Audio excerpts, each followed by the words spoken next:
Policia e Kosovës ose Drejtoria për Hetimin e Krimeve Kibernetike ka një bashkëpunim shumë të mirë me rrjetet sociale, qoftë me Facebookun, qoftë me Instagramin, qoftë me TikTokun,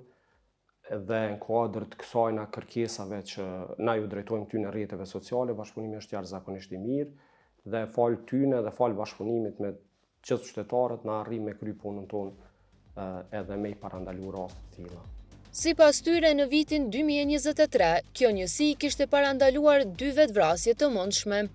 Ku në rastin e parë kemi pranuar kërkesën nga vetë rrjeti social për një vetvrasje të mundshme, pas pranimit asaj informate me njëherë për një kohë shumë të shkurt me ofrues të shërbimit internetit mrena vendit tonë, kemi arritur që ta identifikojmë personin dhe të kontaktojmë me prindin dhe të shkojmë edhe të bisedojmë me atë person, ku ai person më pas është parandalu, do me thonë një vetvrasje mundshme që fillimisht postimi është bërë prej vetë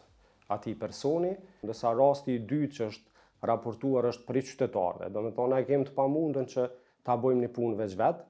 pa ndihmën e qytetarëve. Andaj, rasti i dytë është raportuar prej qytetarëve, na kemi arritë që në bashkëpunim më pas me rrjetet sociale, ta identifikojmë personin edhe të vazhdojmë procedurat tutje.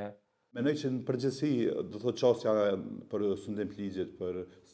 një siguri më të mirë publike, do të jetë gjithë përfshirëse për faktin që mendoj që shpeshherë presim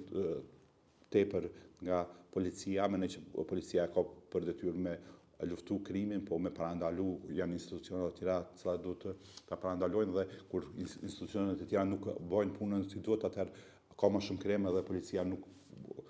mbase mund të mos ketë kapacitet ta luftojë gjithë atë.